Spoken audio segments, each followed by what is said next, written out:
एक पुराना सा शहर था जिसकी गलियां शाम होते ही सन्नाटे में डूब जाती थीं।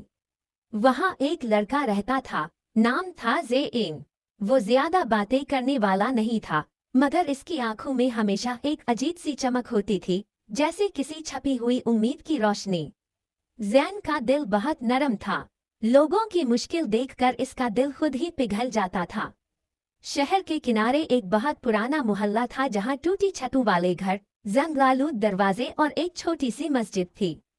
उसी मोहल्ले में एक बुजुर्ग खातून रहती थी, अम्मा ज़ेउलेखा।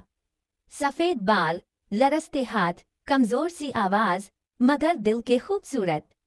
पूरा मोहल्ला उनकी इज्जत करता था। ज़ैन का रोज का मामूल था कि जब भी वो इधर से गुजरता तो अम्मा से जरूर सलाम करता और थोड़ा वक्त उनके पास बैठ जाता। अम्मा अक्सर उसे